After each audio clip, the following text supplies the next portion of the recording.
আজকের ব্লগটা সন্ধ্যার পর থেকে শুরু করেছি।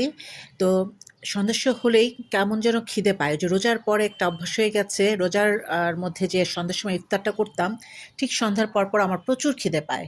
তাই আজকে ভাবলাম যে একটু পেঁয়াজুর ডাল যখন বাটা আছে একটু পেঁয়াজু বানিয়ে ফেলি। আর তো তরমুজ ছিল সেটাও কেটে ফেলি। আর এইদিকে আমার আম্মা এসছেন। তো ভাবলাম যে আম্মাও পছন্দ করবেন এই পেঁয়াজু খেতে। তো সেভাবেই তৈরি করছি। আর যা গরম পড়েছে কি আর বলবো।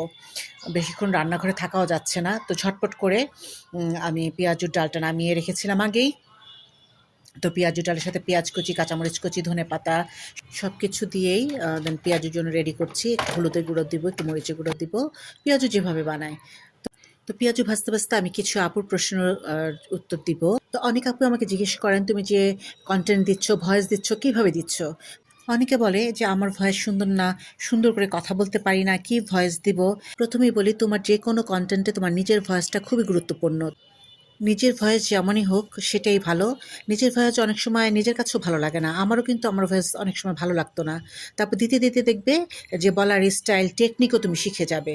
তো চেষ্টা করবে যতটা সম্ভব একদম অর্গানিক যে কনটেন্টগুলো নিজের ভয়েস দিয়ে, নিজের কাজ দিয়ে এভাবে যদি নতুন পেজ বা আইডি খুলে থাকো, কাজ করার চেষ্টা করবে।